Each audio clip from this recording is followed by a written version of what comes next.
ॐ भूर्भुवः स्वः तत्सवितुर्वरेण्यं भर्गो देवस्य धीमहि धियो यो नः प्रचोदयात्। ॐ शांति शांति शांति। नमस्कार my dear friends. This is fourth video on the life and teachings of Swami Brahmananda, direct disciple of Paramahamsa Ramakrishna.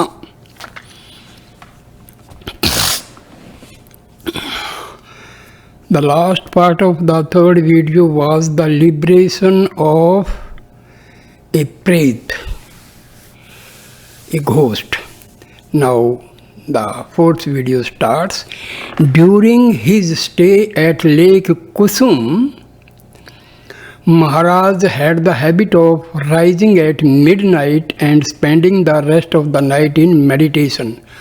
One night, however, he felt tired and overslept.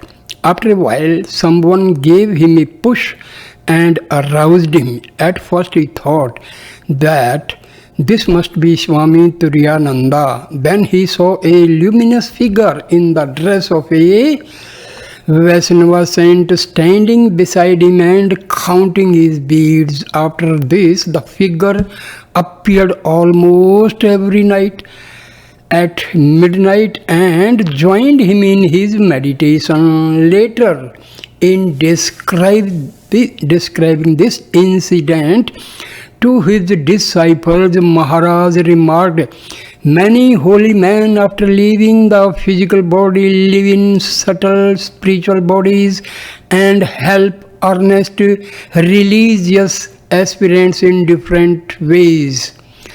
Towards the end of the year 1893, Turiyananda received a letter from a brother disciple describing Swami's success in America and requesting him to come back to the monastery, which had now been moved from Baranagar to Alam Bazar. Turiyananda read the contents of the letter to Maharaj and asked for his advice. Maharaj agreed that he ought to return. "Don't trouble about me," he said. "Go back to the monastery. You are needed there to do the work of the Lord." So Turiyananda unwillingly took his departure, and Maharaj remained alone a year in Vrindavan. During this period, he sometimes took a vow not to ask for food or other necessities of life from anyone. Generally, an unknown devotee brought food to his door, but sometimes there would be days when he had nothing. Once, while he was sitting in silence, a stranger laid a warm new blanket beside him. A few moments later, another stranger came by and took the blanket away. Maharaj sat still, smiling to himself as he watched the strange play of the Divine Mother. During the special festivities in memory of Sri Krishna, Brahmananda joined the devotees at a nearby temple. The crowd was chanting the name of God and singing Krishna's praises before the shrine. An aged holy man of the Vaishnava sect was sitting in one corner counting his beads. Suddenly he turned towards Maharaj and beckoned him to approach, indicating with affectionate gesture that he should sit down beside him. The two began to meditate. As Maharaj became absorbed, he felt the Vaishnava touch his head with his beads. He did this repeatedly, and each time as Brahmananda received the saint's touch, his hair stood on end and he experienced an ecstatic joy. By constant practice throughout these years of pilgrimage, Maharaj had at last achieved his aim. The state of Samadhi was now his own possession. He had won it for himself and he dwelt in it continually. Even in the periods of his normal consciousness, there was, as he said, a fullness of God in his heart all around him. Whenever he went, nature seemed to vibrate with joy. Established at last and forever in the consciousness of God, he felt ready to answer the call of worldly duty.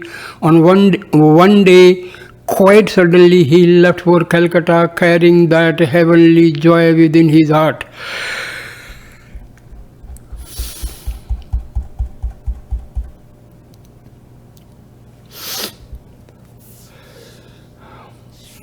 Maharaj as the head of the Ramakrishna order.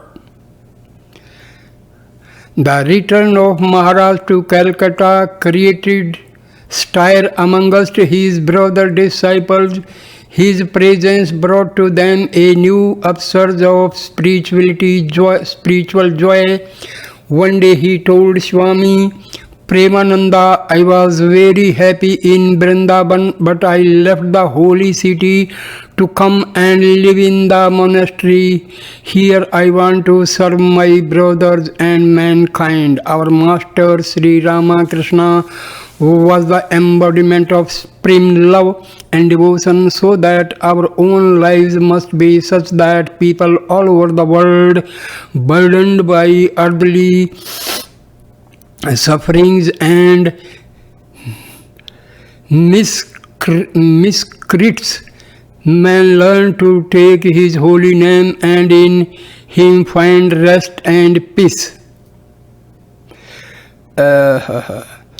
Burdened by earthly sufferings and miseries, man learn to take his holy name and in him find rest and peace.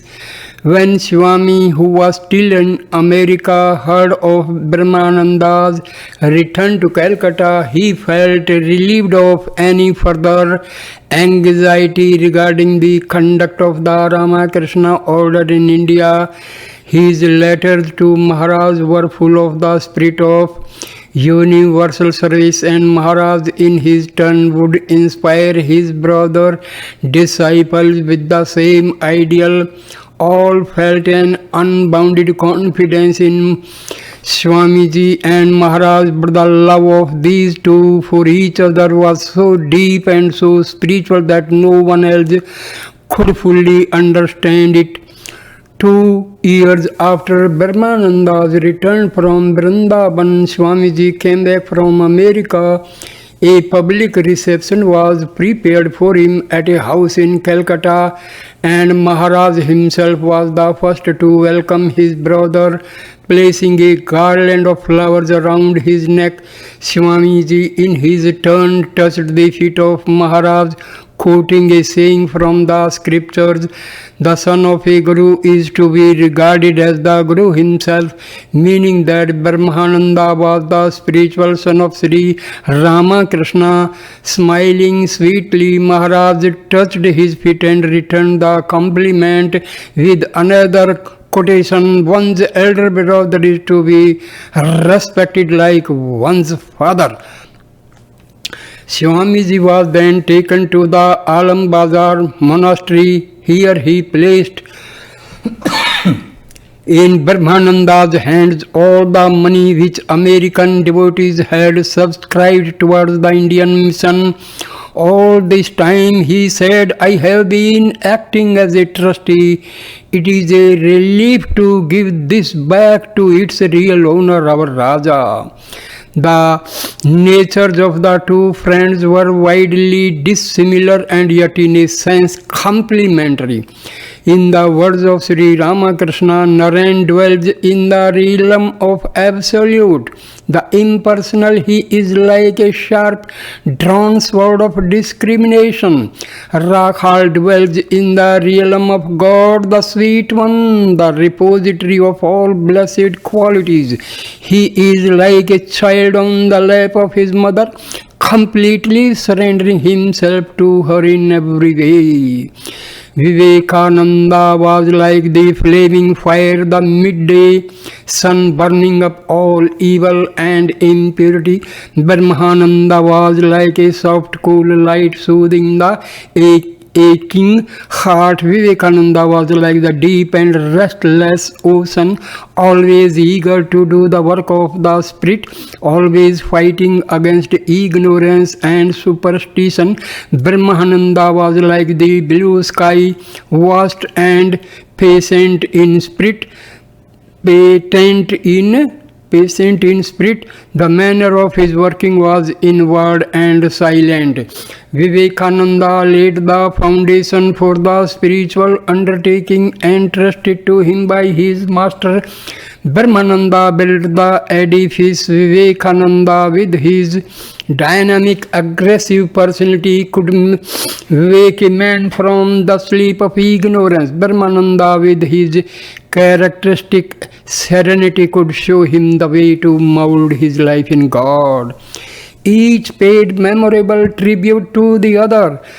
Through Swamiji, said Brahmananda, the world has come to know of Sri Ramakrishna, but for him very few could have understood our master's genius.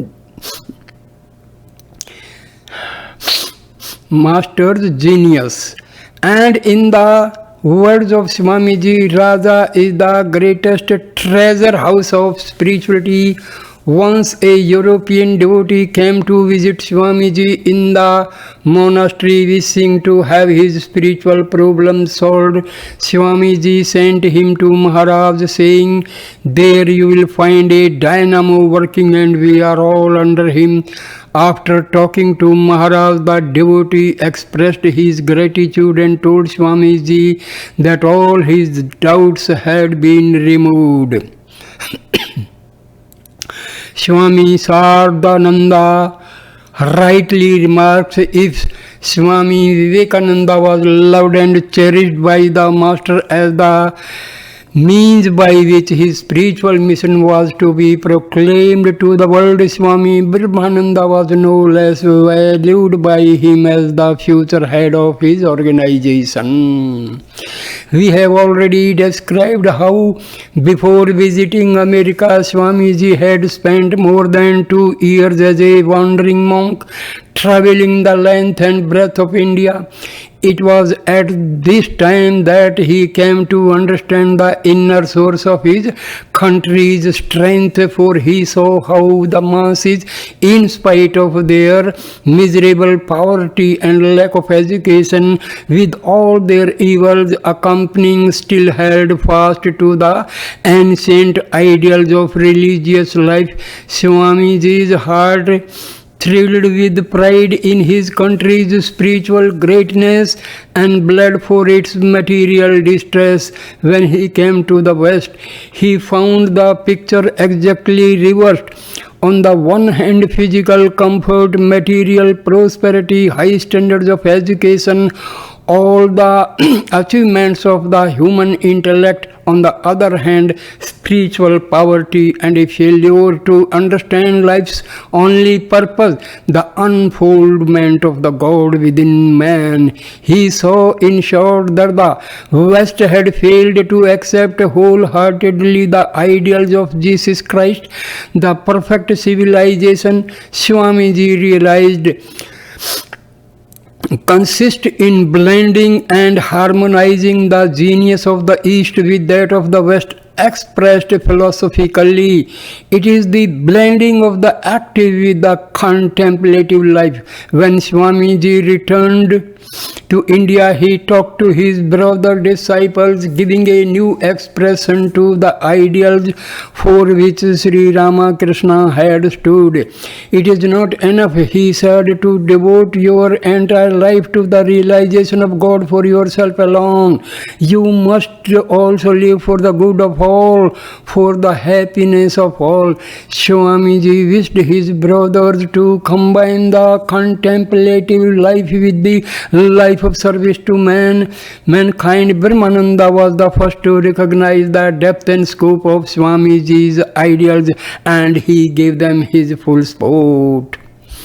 On the first day of May 1897, Swamiji called a representative meeting of the monastic and lay his disciples of Sri Ramakrishna. At this meeting, the organization known as the Ramakrishna Mission was formed. Maharaj was elected president of the Calcutta Center later, early in 1902. Before the passing away of Swamiji, he was made head of the order, and he held that office for more than 20 years until his own death. The phenomenal growth of the mission during his lifetime is too well known to need recording here. Whenever India has suffered any great flood or famine or other calamity, the monks of the Ramakrishna order have come forward to relieve the distress of the people. Besides its innumerable emergency relief stations opened temporarily, it has established permanent charitable and religious institutions all over the country.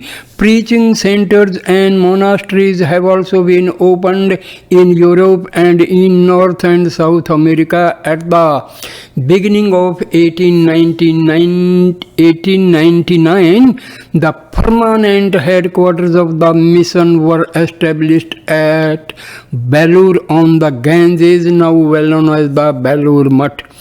Foreign visitors to India have spoken highly in appreciation of the mission's success in social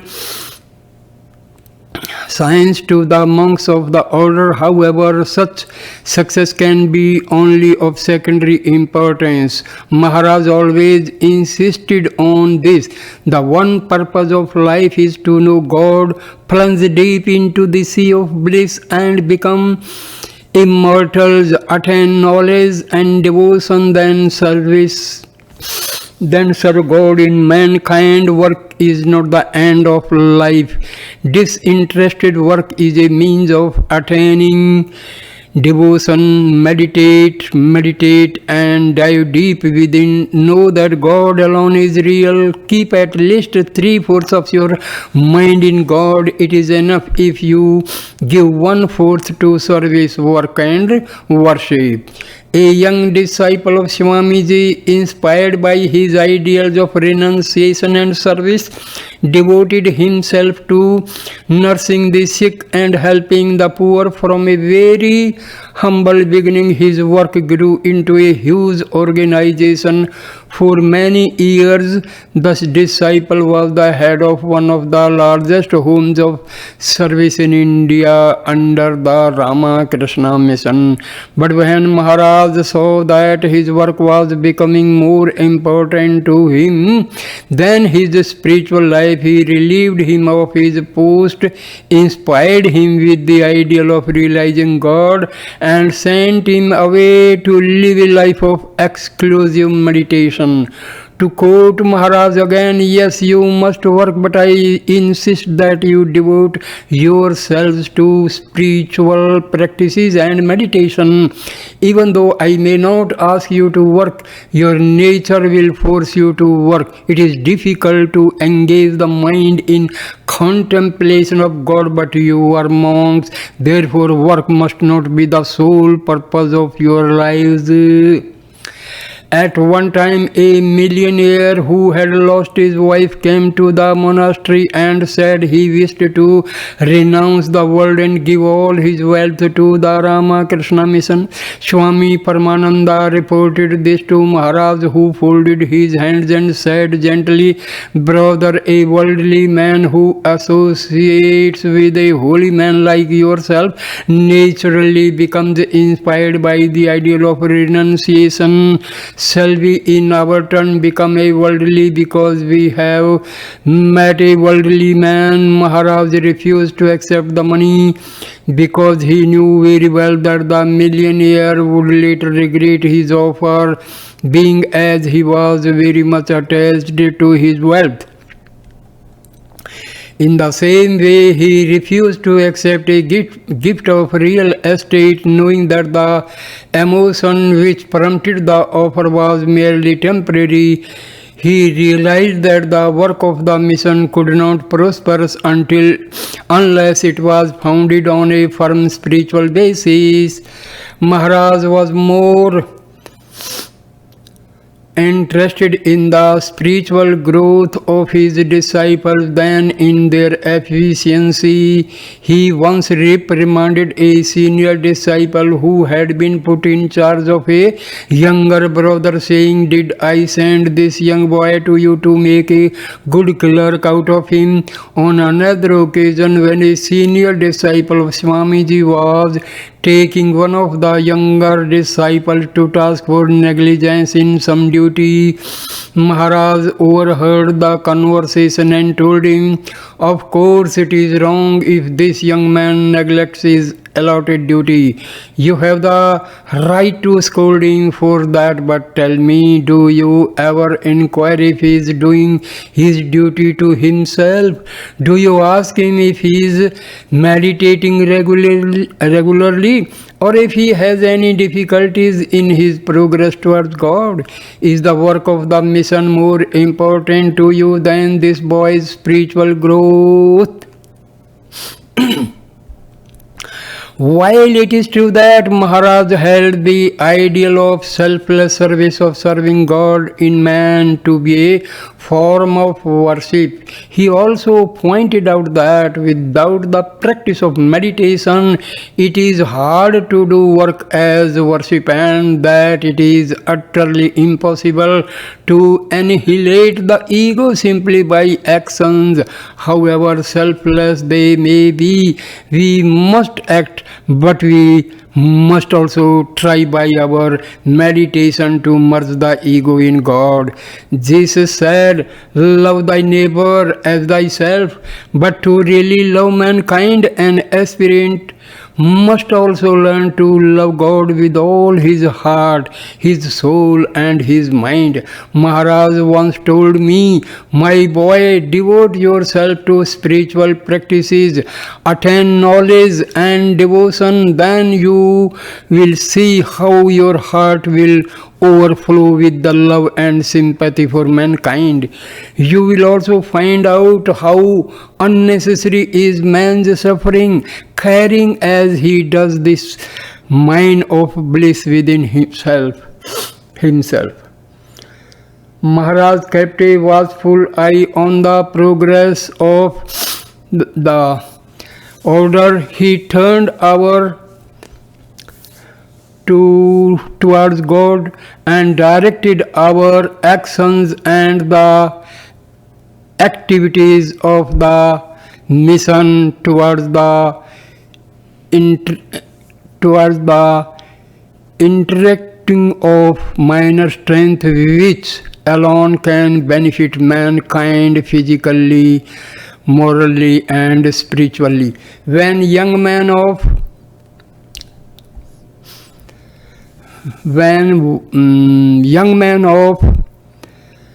temperaments live together,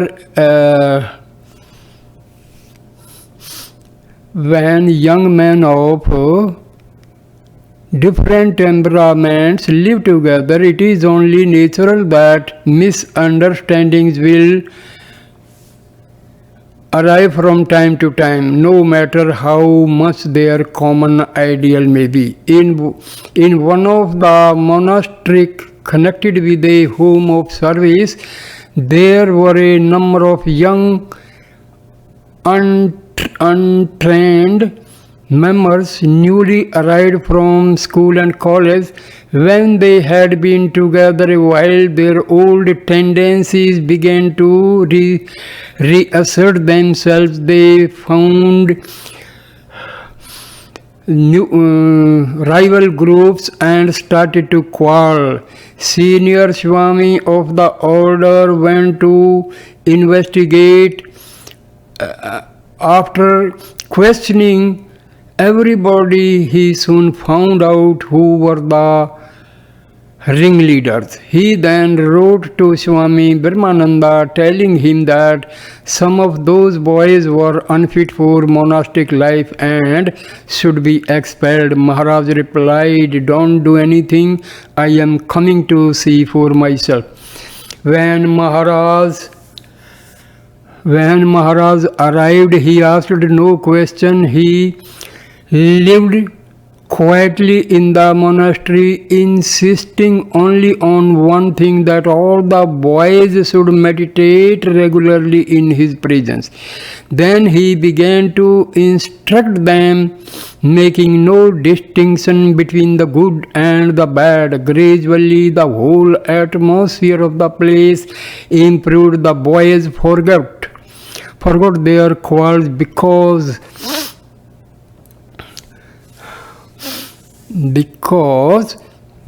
they became deeply absorbed, and his right hand was raised in benediction. Seeing this, Swami Premananda asked Swami Sudhananda, a senior disciple of Swamiji, to prostrate before Maharaj and receive his blessing. Thereupon every monk and every initiate followed his example, and Maharaj touched the head of each with his uplifted hand. Speaking from my own experience, I can only say that touch was like a cooling spring to a fevered body. It gave one an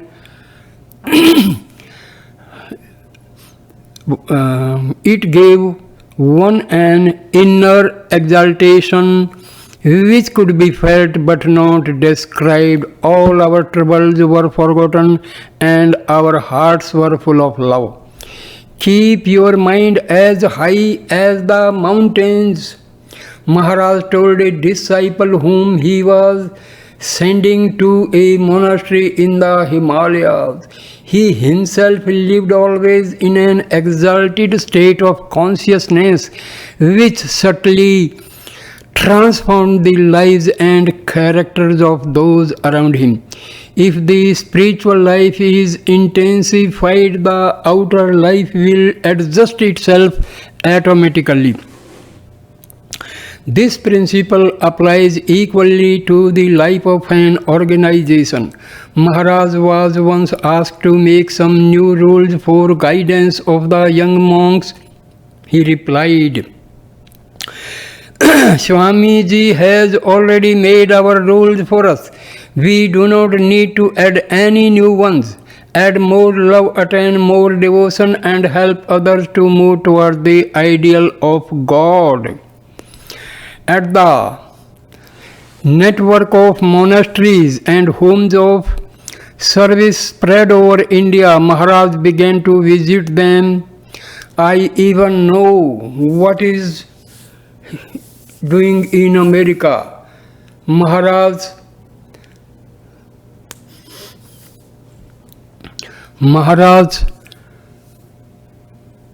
prosecute the knowledge not through the older means of communication but through exterior divine powers. Moreover, he was not satisfied with merely knowing. He sent spiritual and everyone in need. If a member of the order should be guilty of some serious offense and there would be talk of his expulsion, Maharaj would forgive his misdeeds and transform him in his touch.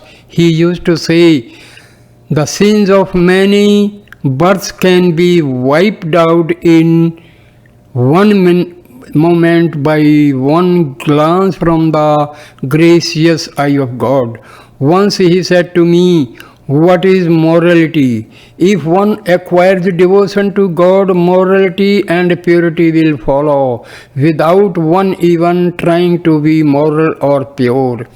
Practice, he would tell us. Through practice of the spiritual disciplines, the heart will be purified and a new realm will open. you will realize that God alone is real and that everything else is unreal. But when through papam and meditation a little awakening comes, do not imagine you have achieved the end. Light more, light onward, onward, attend God. Give His vision, talk to Him. The success of a religious body depends not on its external achievements, its efficient organization, its buildings, the size of its membership, or its philanthropic activities, but upon the inner life of each of its members and the measure of their progress towards devotion and knowledge of God. This is the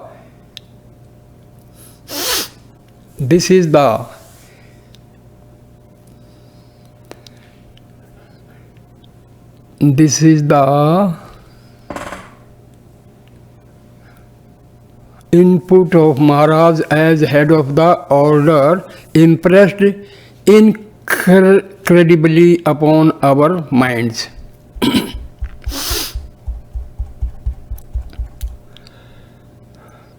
Maharaj as Guru. Sri Ramakrishna once said, when the lotus blooms, bees come of their own accord to gather the honey. When the lotus of a man's heart blossoms in the joy of God, spiritual aspirants will swarm to him. Many times we have watched Maharaj sitting amongst a crowd of devotees. One moment he would be as happy and playful as a child, then suddenly his mind would become indrawn and the whole atmosphere would vibrate with the presence of God. At such times, those who had come to visit him would find that all their doubts and problems had been solved. They would rise and leave his presence exalted and comforted, though not a single word had been spoken. The monastic order included many disciples of Holy Mother and Swamiji, but most of these had little opportunity of associating with their gurus.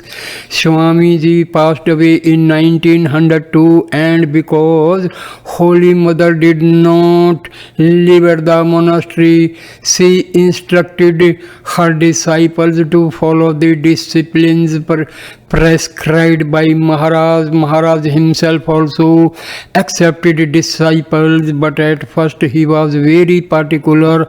Often he would of its members and the measure of their progress towards devotion and knowledge of God. This is the truth that Maharaj, as head of the order, impressed indelibly upon our minds.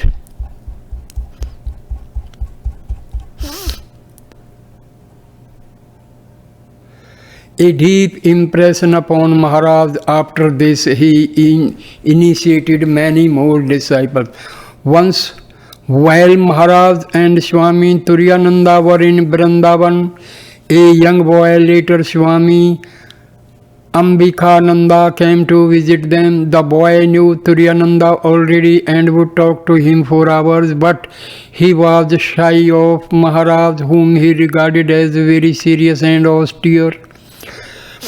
Turiyananda knew this and one day told him, go and prostrate before Maharaj, touch his feet and sit beside him a while. The boy did so. Maharaj blessed him, touching his head and his back. At once the boy began to feel differently. All his shyness disappeared. He knew now that Maharaj loved him and his own heart was filled with love. From that day onward, he was devoted to Maharaj. Maharaj said jokingly to Turyananda, "You see, I have stolen your disciple." Turyananda laughed and said, "Splendid, now the boy is blessed indeed." Maharaj recognized his future disciples at first sight and bound them to him at once with an indescribable love. Even as he met them, he knew which spiritual path each should follow. Two young college boys came to visit him. To one of them he said jokingly, "Let me see your palm." As he looked at it, he remarked, "You have a tendency towards worldly enjoyments, but by the Lord's grace you may be able to overcome it." Swami Premananda, who was present, asked Maharaj to look at the other initiate them only after many years of probation.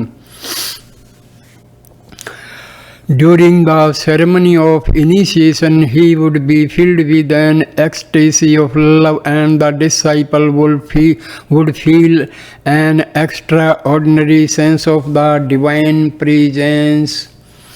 Holy Mother once complained that Maharaj did not accept enough disciples. It so happened that just then Maharaj was invited to see a play about the life of Ramanuja, which had been written by one of his own devotees. In this drama, there is a scene which expresses Ramanuja's great love for mankind. The action is as follows. Ramanuja's Guru initiates him with a sacred mantram and warns him never to reveal it to anyone. "What will happen if I do?" Ramanuja asks, and his Guru replies, "Whoever hears this mantram will be liberated from the bondage of his ignorance, but you yourself will suffer damnation." Ramanuja goes at once into the temple, gathers a crowd around him, and utters the sacred mantram in the hearing of all. His Guru pretends to be very angry and rebukes him for his disobedience. Ramanuja answers, "If my damnation can liberate so many people, then my supreme desire is to be damned." The Guru is delighted. "You are great indeed," he exclaims. "I give you my blessing," and he declares that the philosophy of qualified monism is to be known in future as the Ramanuja philosophy. This drama and Holy Mother's remark both made a deep impression upon Maharaj. After this, he initiated many more disciples. Once while Maharaj and Swami Turyananda were in Vrindavan, a young boy, later Swami Ambikananda, came to visit them. The boy knew Turyananda already and would talk to him for hours, but he was shy of Maharaj. I think this is repetition.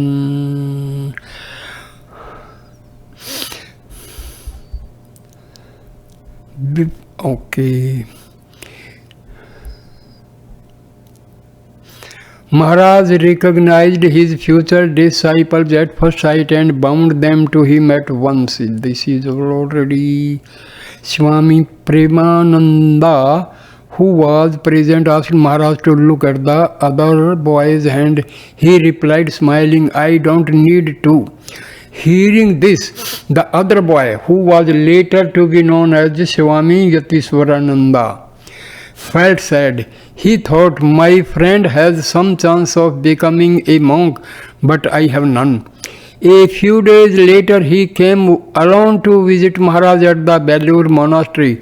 He met Swami Brahmananda's personal attendant,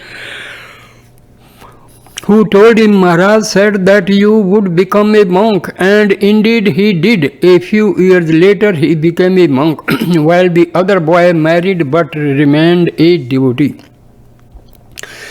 Before Yatishwarananda became a monk, Maharaj told him, "Give your body and mind to worldly enjoyments, and the world will destroy them both. Devote them to God and His service, and you will enjoy bodily health, peace of mind, and spiritual joy." The following is Yatishwarananda's own description of his initiation. The day Maharaj was to initiate me, I felt a spiritual power tangibly emanating from him. After the initiation, I bowed down to him. He raised his hand in benediction above my head, giving me instantly a vivid consciousness of an immanent presence. I realized that the whole universe was merged in that presence. That day also I got a glimpse of the divine nature and power of the Guru. I was literally transported into a new life, and the power that he transmitted to me that day is still working within me. There are some instances of persons receiving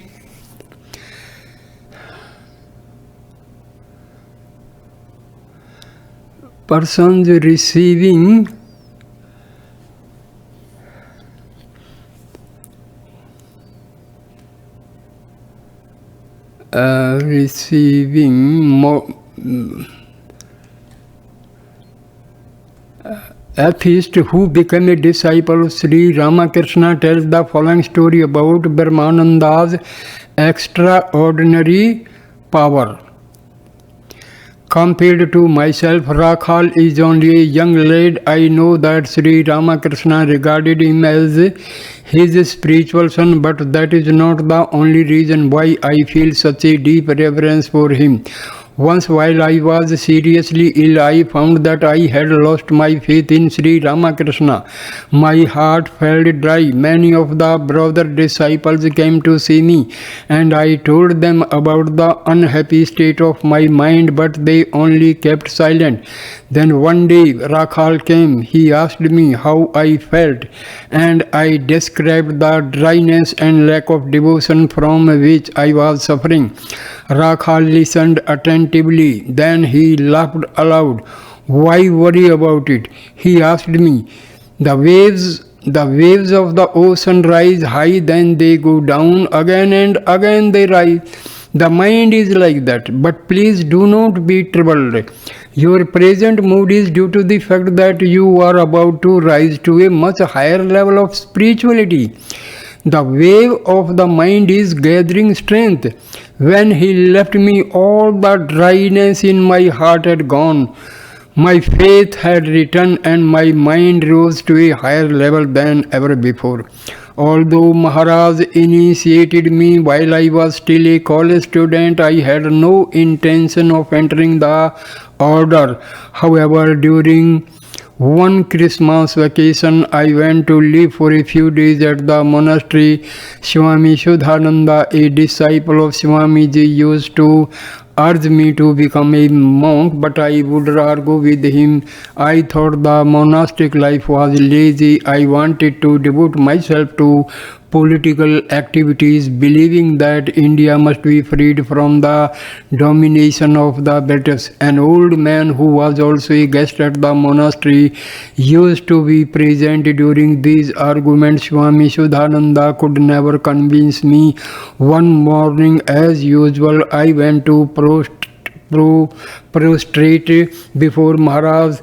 This old man was also in the room. Suddenly he asked Maharaj, "When is this boy going to become a monk?" Maharaj looked me up and down, and his eyes had an unforgettable sweetness as he answered quietly, "When the Lord wills." That was the end of my political plans and ambitions. I remained at the monastery.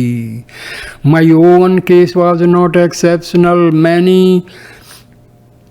politically minded young men who came into contact with Maharaj were inspired by the spiritual ideals of renunciation, service, and and of realizing God. They began to realize that the awakening of India would never come through political action but only through an intensification of the nation's spiritual life, and that this awakening would benefit not India merely but all mankind. Maharaj had wonderful insight into the character and spiritual growth of individuals. A friend of mine whom he knew renounced the world and went to Rishikesh to practice austerity. He would not accept the guidance of any guru. After a few months' practice, he wrote me saying that he had attained Samadhi. At that time, I was with Maharaj at Kankhal, and I told him the substance of my friend's letter. Why? Exclaimed I. Saw him about 10 days ago. I looked into his eyes. He has not had Samadhi. No doubt he had some kind of mystic vision. The vision of a light perhaps, and he mistakes that for Samadhi. An aspirant is often led astray like that when he has no guru to advise him. Samadhi. Is it an easy matter to attain Samadhi? We saw Swamiji in Samadhi only a few times. Sri Rama Krishna alone was able to live in Samadhi almost continuously day and night. When he quoted a verse from the Upanishads, when a man sees the Supreme Lord, the knots of the heart are cut asunder and all doubts cease to exist. Is it ever possible, I asked, to attain Samadhi after a short time? Yes, if a man has lived an absolutely continent life. Maharaj, with his deep insight, knew the strength and weakness of each of his disciples. He was always ready to help, but he insisted that the disciples should also make some effort.